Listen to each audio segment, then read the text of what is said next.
পৃথিবীর সবচেয়ে সহজ রেসিপিতে মোমো বানিয়ে ফেললাম। মেয়েদের ওয়েদার ডিমান্ড বলে কথা, বলে আম্মু অনেক শীত পড়ছে, একটু ঝাল ঝাল মোমো বানিয়ে দাও।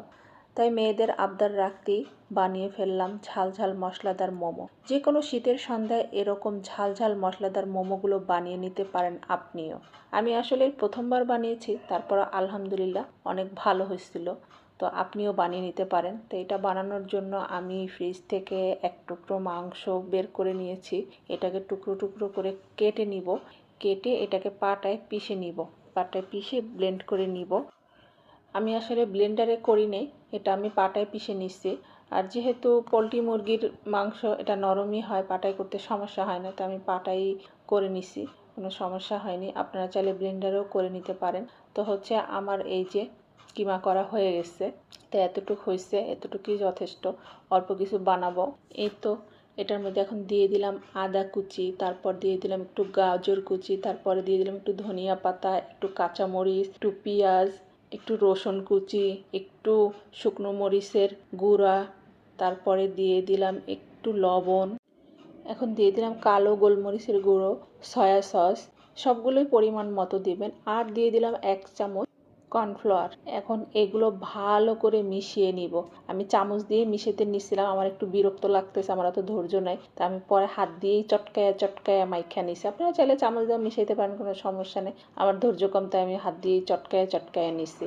তারপরে নিয়ে নিছি 1 কাপ আটা, দিয়ে দিছি পরিমাণ মতো লবণ। তারপরে হালকা কুসুম গরম পানি দিয়ে এটা মাখতে, হালকা বলতে কি হালকার চেয়ে একটু বেশি, একটু মানে গরম পানি দিয়ে এটা ডোটা করে নিতে হবে, এই আর কি। চাইলে সিদ্ধ করে নিতেও পারেন। আমি যে আপুর রেসিপিটা দেখছিলাম উনি সিদ্ধ করে নিছে ডাইরেক্ট, যেমন রুটি বানানোর যে ডোটা আমরা বানাই ওরকম সিদ্ধ করে নিছিল। তো আমি একটু হালকা গরম পানি দিয়ে হাতে মেখে নিছি। এই তো আমার ডোটা বানানো হয়ে গেছে। আমার ইয়াটা বেশি হয়ে গেছে, আটা গলানোটা একটু বেশি হয়ে গেছে, সমস্যা নেই, রুটি বানিয়ে ফেলবো।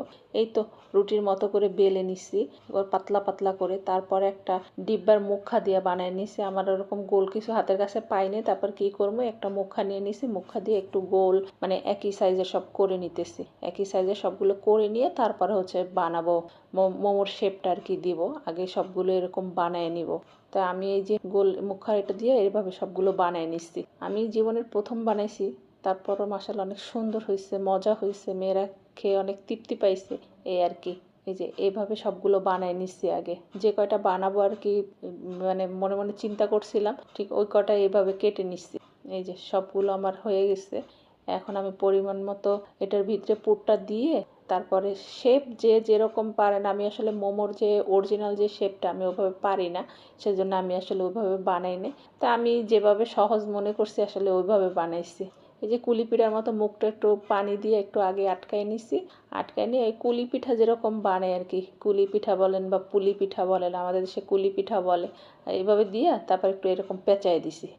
এই যে আমি এইভাবে বানিয়েছি সবগুলো। আপনারা যদি মোমোর শেপ পারেন মোমোর শেপ দিয়ে নেবেন। আমি আসলে ওইভাবে পারি নাই মোমোর শেপ, আমি এইভাবেই সহজ সহজ বানাইছি। আবার আমার মেয়েও কয়েকটা বানাইছে, আমার মেয়েও এরকম মোমোর শেপ দিতে চাইছিল, ওটাও হয় না, তারপরও হয়েছে। যাই হোক, শেপ দিয়ে আর কি করুম, খাইতে পারলেই হয়েছে, স্বাদ ঠিক থাকলেই হবে, এই আর কি। তো আমি সবগুলো এইভাবে একটা একটা করে বানাই নিলাম, আমি আমার মেয়ে বানাইছি। এই তো আমার সবগুলো মোমো বানানো হয়ে গেছে। এই তো আমি এইভাবে শেপ দিয়ে বানাইছিলাম।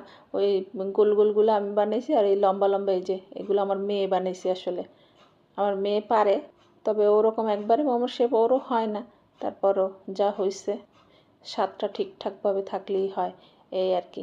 আমি স্টিম দেই নাই, আমি এদিকে চুলায় পানি বসেছি। এই যে আমি এদিকে চুলায় পানি বসাই দিছি। এখন এগুলোকে হচ্ছে পানির মধ্যে ছেড়ে দিব। এই যে ফুটন্ত পানিতে আমি একটা একটা করে সব ছেড়ে দিতেছি। এগুলো সব দিয়ে আমি 5 থেকে 6 মিনিট সিদ্ধ করে নিব। 5 থেকে 6 মিনিট সিদ্ধ করলেই যথেষ্ট, সিদ্ধ হয়ে যাবে। এই যে মোমোগুলো সিদ্ধ হয়ে গেছে, একটার গায়ে একটা কিন্তু লাগেও না, খুব সুন্দরভাবে সিদ্ধ হয়ে গেছে। যখন সিদ্ধ হয়ে যাবে আপনি নিজেই বুঝতে পারবেন যেটা সিদ্ধ হয়ে গেছে। তো এটা আমার এটা সিদ্ধ হয়ে গেছে, আমি এখন উঠাই নিলাম। ভাপা পিঠার মতো ভাপ না দিলেও হয়, এভাবে ডাইরেক্ট সিদ্ধ করলেও হয়ে যায়। তো আমি এভাবে সিদ্ধ করে নিচ্ছি। এই তো এদিকে একটা চুলায় পাতিল বসাই দিছি, পাতিল বসাই দিয়ে একটু রসুন কুচি দিয়ে দিলাম। এখন এটাকে একটু নাড়াচাড়া দিয়ে একটু ভাজা ভাজা ভাজা ভাজা যখন একটু ঘ্রাণ বেরোবো, তখন দিয়ে দিব সাদা তিল দিয়ে দিয়েছি।